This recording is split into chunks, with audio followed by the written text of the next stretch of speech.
আজকে আমরা একটা পিসি বিল্ড করব, যেটা কিনা সবাই করতে চায়। আর দেখেন, আমরা যারা পিসি বিল্ড করি তখন কম্পোনেন্ট সিলেক্ট করা একটা অন্য ব্যাপার, বাট পিসি অ্যাসেম্বল করা আরেকটা ব্যাপার। তো কম্পোনেন্ট সিলেকশন নিয়ে এই ভিডিওটা না, এই ভিডিওটা জাস্ট অ্যাসেম্বলিং নিয়ে, মানে একটা পিসির বিভিন্ন পার্টসপাতি কিনে আনার পর আপনি ওটাকে কিভাবে অ্যাসেম্বল করবেন। তো একটা পিসি অ্যাসেম্বল করা খুবই সহজ, আজকে আমরা প্র্যাকটিক্যালি এটা দেখবো। এই ভিডিওটা বানাতে আমার অনেক অনেক বেশি টাইম লাগিয়েছে, সো একটা লাইক দেন, আপনারা দেখলেই বুঝতে পারবেন। সো ফার্স্ট অফ অল, একটা পিসি অ্যাসেম্বল করতে আপনার কি কি লাগবে? প্রথমত একটা কেস লাগবে, যেটাকে ক্যাসিং বলা হয়। সেকেন্ডলি একটা মেন বোর্ড বা মাদারবোর্ড লাগবে, একটা পাওয়ার সাপ্লাইয়ের প্রয়োজন হবে, একটা প্রসেসর, একটা র্যাম, আর একটা হার্ড ডিস্ক। তো এই মোটামুটি কম্পোনেন্টগুলো হলে আপনি সব কিছু করতে পারবেন। আর এর থেকে তেমন বিশেষ কোনো মানে এক্সট্রা কম্পোনেন্ট লাগে না, ওগুলো অ্যাড অন, যেমন গ্রাফিক্স কার্ড এবং এরপর এসএসডি, এনভিএমই, এরকম বিভিন্ন এক্সট্রা পার্ট রয়েছে যেগুলো আপনার ভবিষ্যতে লাগতে পারে। আর কিবোর্ড, মাউস আর মনিটর তো যে কারো লাগবে, ওগুলো ছাড়া আপনি কম্পিউটার সেট আপ করবেন কিভাবে? তো আজকের ভিডিওটা ঈদ স্পেশাল, আর সবাইকে ঈদের শুভেচ্ছা, ঈদ মুবারক। হয়তো আপনি ভিডিওটা যখন দেখতেছেন ঈদ হয়তো অগ্রিম, কিংবা চলতেছে, কিংবা শেষ হয়ে গেছে, কোনো ব্যাপার না। বাট আমাদের ভেতর থাকা যে ভালোবাসা, এটা সবসময় থাকলে হচ্ছে, আর লাইফে খুশি আসতেই থাকবে। তো এখন আমাদের যে ব্যাপারটা, মানে একটা পিসি অ্যাসেম্বল করতে গেলে আমাদের কোথা থেকে শুরু করতে হবে? সিলেকশনের ভিডিও এটা না, সিলেকশন নিয়ে আমরা এই জায়গায় কথা বলবো না, কোন কোন কম্পোনেন্ট হ্যান ত্যান এসব না, মানে আমার এই মাদারবোর্ড, এই হ্যান ত্যান এই সমস্ত নিয়ে আমি কথা বলবো না। আর ওভারঅল আপনি যে মাদারবোর্ড, যে সিপিইউ, যে জিপিইউ ইউজ করেন মোটামুটি ইজি হবে। আর দামি যে কম্পোনেন্টগুলো রয়েছে না, ওইগুলো অ্যাসেম্বল করা অনেক বেশি সহজ হয়। সেই কারণে আমি ভাবলাম যে একদম লো বাজেট একটা কম্পোনেন্ট দিয়ে আপনাদের আজকে অ্যাসেম্বল করে দেখাবো। কারণ দামি জিনিসগুলোতে না, মানে বেশিরভাগ প্লাগ অ্যান্ড প্লে, তেমন বিশেষ কোনো ঝামেলা থাকে না। পাওয়ার সাপ্লাইয়ের কর্ড মাদারবোর্ডে লাগাও, মাদারবোর্ডে প্রসেসর লাগাও, র্যাম লাগাও, কেসে ফিট করে দাও, জাস্ট ইট। বাট যখন একটা লো বাজেট পিসির কথা আসে, তখন ওই যে ছোটো ছোটো ওয়্যারগুলো, ওইগুলো বসানো এবং ওর যে কেবল ম্যানেজমেন্ট, এগুলো একটু ভালোভাবে করতে হয়। আর দামি পিসিতে এমনিতে সব কিছু ফিটফাট হয়ে পড়ে, একটা দামি ক্যাসিংয়ে না, মানে সব সিস্টেম থাকে। তো ওসব নিয়ে কথা অবশ্যই বলবো, বলবো না তা কখন বললাম। তো এখন আমরা শুরু করি। তো ফার্স্ট অফ অল আমাদের যে মাদারবোর্ডটা, এটাকে আনবক্স করব। সো ফার্স্ট অফ অল আমরা আমাদের কেসটাকে আনবক্স করব। তো যেমনটা দেখতে পাচ্ছেন, খুবই বেসিক একটা কেস, তেমন আহামরি দামি কোনো কেস না, একদম এন্ট্রি লেভেলের কেস। আর দামি কেসগুলোতে সেট আপ করা সহজ হয়ে থাকে, আর ওগুলোর ক্যাবেল ম্যানেজমেন্টও সহজ। বাট এই সস্তা কেসগুলোতে না একটু ঝামেলা আছে, বাট তারপরে আমরা আমাদের বেস্ট ট্রাই করব। আর এটা কোথায় এরকম মানে গ্লাস ফিট করা, তো অতটাও মানে এক্সট্রা এফোর্ট দেওয়ার দরকার নেই, বাট তারপরেও যতটা ডিসেন্ট আমরা করতে পারি সেটুকু করব। তো এখন আমরা আমাদের মাদারবোর্ডটা খুলবো, আমাদের মানে আনবক্স করব, যেটাকে সহজ ভাষায় বলে। তো আনবক্স করার পর আমাদের প্রথম কাজ হলো এই জায়গায় সিপিইউ বসানো। তো আমরা আমাদের সিপিইউটাকে সকেটের হিসাবে মেলাবো। যদিও সকেটের হিসাবে না মিললে আপনি সিপিইউ ওই জায়গায় বসাতেই পারবেন না, ওই জায়গায় গার্ড থাকে দুটো। আর ইন্টেলের বেলায় অথবা এএমডির বেলাতেও সেম আসবে। তো ওই গার্ডটাকে ফিট করে আমাদের ওইটাকে ওই জায়গায় বসাই দিতে হবে, ওটাকে টান দিতে হবে, জাস্ট সেট করে দিতে হবে। আর এখন ব্যাপার হলো কুলিং ফ্যান বসানো, যেটা একটু কমপ্লিকেটেড ব্যাপার। আর এই জায়গায় একটা ব্যাপার আছে, প্রসেসর আর কুলিং ফ্যান এই দুটোর ভিতর একটু থার্মাল পেস্টের দরকার হয়। তো বাই ডিফল্ট বেশিরভাগ কুলারে থার্মাল পেস্ট দিয়ে আসা থাকে, আর যদি না আসে তো প্রসেসরের উপর সামান্য থার্মাল পেস্ট দিবেন। আমার এই জায়গায় অলরেডি থার্মাল পেস্ট দিয়ে দেয়া। তো থার্মাল পেস্ট বসানোর পর পিনগুলো লক করে জাস্ট কুলারটাকে বসাতে হবে। আর কুলারের যে কানেক্টরটা, ওটা মাদারবোর্ডের সাথে কানেক্ট করে দিতে হবে, যাতে করে আমাদের সিপিইউ কুলারটা পাওয়ার পায়। আর এখন আমাদের কাজ হলো র্যামটাকে বসানো, জাস্ট র্যামটাকে বসিয়ে নিলাম। আর আমি মূলত এরকম মাদারবোর্ডের বক্সের উপর থেকে সব কিছু বসাচ্ছি, এটা বেশি একটা সেফ।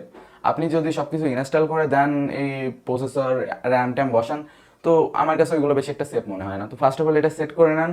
আর চাইলে এইভাবে আমরা চেকও করে নিতে পারি, বাট চেক করার দরকার নেই, কারণ বেশিরভাগ কম্পোনেন্ট ওকে থাকে। খুবই রেয়ার কেসে আপনার প্রোডাক্টগুলোতে ফেলিয়ার আসতে পারে। তো এখন আমাদের পাওয়ার সাপ্লাইটাকে আমাদের যে ক্যাসিং ছিল ওটার সাথে সেট করব, যেটাকে আমরা খুবই ইজি, জাস্ট ওটাকে সঠিক পজিশনে নিতে হবে, স্ক্রু টাইট করে দিতে হবে, আর ওয়্যারগুলোকে পিছন দিয়ে নিতে হবে। That's it, so simple. তো এখন আমাদের নেক্সট পদক্ষেপ কি? আইও শিল্ডটাকে বসাতে হবে। আইও শিল্ড বলতে আমাদের মাদারবোর্ডের পিছনে যে পোর্টগুলো থাকে, ওইগুলো আমাদের যে কম্পিউটার, ওইটার পিছনে যাতে সঠিকভাবে থাকে, এই কারণে আইও শিল্ড বসানো হয়। এটাও বসানো খুব সহজ, জাস্ট জায়গা মতো নিয়ে চাপ দিলেই বসে যায়। আর তারপর মাদারবোর্ডটাকে বসাতে হবে কম্পিউটার ওই যে কেসটা ছিল তার ভিতর। আর তারপর জাস্ট ওইটাকে স্ক্রু করে দিতে হবে, দ্যাটস ইট। আর আমাদের এখন বেশ কিছু জিনিস খেয়াল রাখতে হবে। ফার্স্ট অফ অল আমাদের দেখতে হবে যে আমাদের পাওয়ার সাপ্লাই থেকে দুটো কার্ড লাগবে আমাদের মাদারবোর্ডে। এক তো প্রসেসরের পাশে একটা জায়গায় বসে, যেটা পাওয়ার প্রোভাইড করে প্রসেসর এবং অন্যান্য কম্পোনেন্টে, আর একটা ওভারঅল মাদারবোর্ডে পাওয়ার সাপ্লাই দেয়। তো একটা থাকে ছোট সাইজের আর একটা থাকে বড় সাইজের। এটা অবশ্যই ইউনিক জিনিস, যেমনটা আপনারা আমার ভিডিওতে দেখতে পাচ্ছেন। আর তাছাড়া আমি পরে এক্সপ্লেন করে দিব আপনাদের। আর তারপর র্যাম বসাতে হবে, প্রসেসর তো অবশ্যই বসাইছি, কুলারও বসাইছি। তো বাকি থাকলোটা কি, জাস্ট আমাদের যে স্টোরেজ। তো আমি দেখে একটা ছোটখাটো এসএসডি বসাচ্ছি, কারণ এখন হার্ড ডিস্ক দিয়ে কি করবেন আপনি এই ফাস্ট ইন্টারনেটের যুগে। মানে আমাদের এদিকে তো অনেক ফাস্ট ইন্টারনেট, বাট আপনি চাইলে হার্ড ডিস্ক টার্ড ডিস্ক বসাতে পারেন। ইনস্টল করা খুবই সহজ, জাস্ট সাটা কেবলটা সেট করতে হবে। আর এরপর পাওয়ার সাপ্লাইটা আমাদের হার্ড ডিস্কে লাগাতে হবে, মানে পাওয়ার সাপ্লাইয়ের একটা কেবল আর একটা সাটা কেবল, জাস্ট এই দুটো কেবল লাগালে হয়ে যায়। এখন আমাদের পিসি কমপ্লিটলি রেডি বলতে পারি আমরা, বাট একটা জিনিস বাকি থেকে গেছে, বাটন, ইউএসবি, অডিও ইন্টারফেস। মানে আমাদের কম্পিউটারগুলোর এই যে সামনে সামনে বেশ কতগুলো পোর্ট থাকে না, তো ওইগুলো তো ক্যাবেলের মাধ্যমে আসে। তো জাস্ট ওই ক্যাবেলগুলো মাদারবোর্ডে সেট করে দিতে হবে। মাদারবোর্ডের বক্সের গায়ে লেখা থাকে যে কোনটা কিসের জন্য, কোনটা আপনি কি কি বসাবেন। তো ওইগুলো বসাই দিতে হবে, জাস্ট সেট করে দিতে হবে, that's it. So guys finally আমাদের একটা চেক করতে হবে, সেটা হলো আমাদের পাওয়ার সাপ্লাই থেকে মাদারবোর্ডে দুটো ক্যাবেল লাগবে। একটা হলো এইটা এবং আরেকটা হলো এইটা, অর্থাৎ এই দুটো কানেক্টর পাওয়ার সাপ্লাই থেকে মাদারবোর্ডে আসবে। এবং তারপর যে সিপিইউ কুলারটা রয়েছে ওটার সাথে মাদারবোর্ডের কানেকশন হবে। এবং এর পাশাপাশি ইউএসবি এবং অডিও ইন্টারফেস, যেগুলো কিনা আমাদের এই কম্পিউটার সামনে, মানে সামনে যে ইউএসবি এবং যে অডিও ইনপুটগুলো থাকে তার জন্য। আর এই জায়গায় পাওয়ার, রিসেট আর হার্ড ডিস্কের বাটন। আর এই জায়গায় জাস্ট আমরা র্যামটা লাগাবো, মানে আমি জাস্ট আপনাদের রিকল করাচ্ছি সব কিছু। আর যদি আপনি হার্ড ডিস্ক লাগিয়ে থাকেন, এই জায়গা থেকে একটা কেবল যাবে এবং হার্ড ডিস্কের সাথে অন্য একটা পাওয়ার কেবল আসবে, যেটা থাকবে পাওয়ার সাপ্লাইয়ের। দ্যাটস ইট।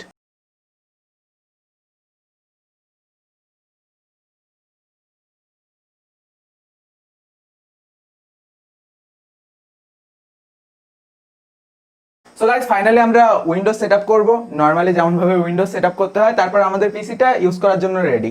আর আপনারা যদি ভেবে থাকেন যে আপনারা উইন্ডোজ সেটআপ কিভাবে করবেন, এর জন্য ডেডিকেটেড একটা কমপ্লিট ভিডিও রয়েছে, যেটা কিনা আমি আই বাটনে লিংক করে দিব। জাস্ট ওই স্টেপটা ফলো করে আপনি যে কোনো ল্যাপটপ অথবা কম্পিউটারে উইন্ডোজ সেটআপ করতে পারবেন। ফাইনালি আমাদের পিসির সব সেটআপ রেডি, আর এই জায়গায় আমি উইন্ডোজ সেটআপও কমপ্লিট করে ফেলছি। তো এই ছিল মূলত আমাদের পিসি বিল্ড করার কমপ্লিট সেটআপ। আর এখন জাস্ট এর উপরে কভারটা লাগালেই কাহিনী ক্লিয়ার।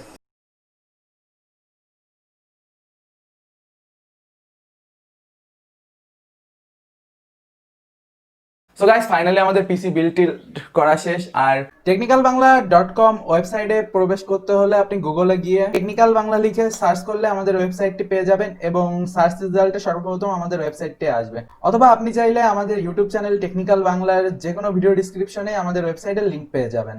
এবং আমাদের ওয়েবসাইটে প্রবেশ করার পর আপনারা একদম সর্বপ্রথম যে ভিডিওটা দেখতে পারবেন, এই ভিডিওটা ফলো করে আমাদের কোর্স কিভাবে কিনবেন, কিভাবে কোর্স দেখবেন, এই টাইপের জিনিস সম্পর্কে আপনারা জানতে পারবেন। এই ভিডিওটাতে কমপ্লিট গাইডলাইন দিয়ে দেওয়া যে আপনি কিভাবে কোর্স কিনবেন অথবা কোর্স কিভাবে দেখবেন, তাছাড়া কোর্সের সাথে থাকা প্রয়োজনীয় ফাইল এবং প্রোগ্রামগুলো কিভাবে ডাউনলোড করবেন, এবং এর পাশাপাশি আপনার কোনো সমস্যা হলে অথবা ভিডিও আপডেটের রিকোয়েস্টের জন্য আপনি কি কি করতে পারেন, সবকিছু এই ভিডিওটাই বলে দেওয়া। তো আপনি প্রথমত এই ভিডিওটা দেখে নেবেন এবং তারপর আপনি আপনার পছন্দ মতো কোর্স চুজ করবেন, আর এই ভিডিওটা অনুযায়ী আমাদের কোর্স কিনে নিতে পারবেন। আমি এই জিনিসগুলো আপনাদের খুব সহজে বোঝানোর চেষ্টা করেছি, আর আশা করি আপনারা এই সেম ভাবে পিসি বিল্ড করতে পারবেন। তো সুস্থ থাকুন, সুন্দর থাকুন, আর আবারও বলতেছি সবাইকে ঈদের শুভেচ্ছা, হ্যাভ এ নাইস ডে। আর সবাইকে হেল্প করুন যারা হতদরিদ্র রয়েছে। আর এমনিতে বর্তমান সময় দেশের অবস্থা বেশি একটা ভালো না। নিজে খুশি থাকুন, অন্যকে খুশি রাখুন, শিখতে থাকুন, জানতে থাকুন, এটুক বলেই বিদায় নিব। আর আপনি যদি ইথিক্যাল হ্যাকিং, সাইবার সিকিউরিটি অথবা বিভিন্ন ফিল্ডে আপনার এক্সপিরিয়েন্স বাড়াতে চান, আমাদের বিভিন্ন ধরনের ইথিক্যাল হ্যাকিং অথবা সাইবার সিকিউরিটি অথবা বিভিন্ন ধরনের কোর্স রয়েছে, প্রোগ্রামিং রিলেটেডও কোর্স রয়েছে। তো এই ভিডিওর ডিসক্রিপশন থেকে আমাদের ওয়েবসাইট টেকনিক্যাল বাংলায় যেতে পারেন। Have a nice day, good bye.